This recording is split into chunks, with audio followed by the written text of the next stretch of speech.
श्रीगणेशाय नमः। नारद उवाच प्रणम्य शिरसा देवं गौरीपुत्रं विनायकं भक्तावासं स्मरे नित्यं आयुः कामार्थसिद्धये।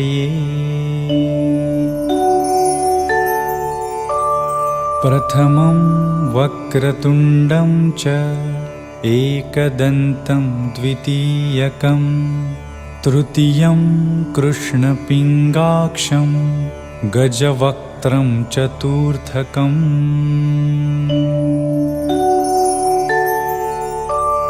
लम्बोदरं पञ्चमं च षष्ठं विकटमेव च सप्तमं विघ्नराजेन्द्रं धूम्रवर्णं तथाष्टमम्। नवमं भालचन्द्रं च दशमं तु विनायकम् एकादशं गणपतिं द्वादशं तु गजाननम्।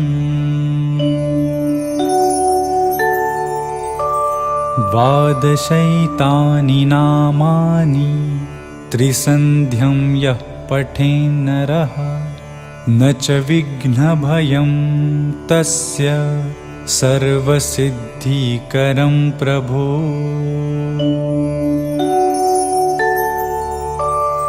विद्यार्थी लभते विद्यां धनार्थी लभते धनं पुत्रार्थी लभते पुत्रान् मोक्षार्थी लभते गतिम्। जपेत् गणपतिस्तोत्रं षड्भैर्मासैः फलं लभेत् संवत्सरेण सिद्धिं च लभते नात्र संशयः।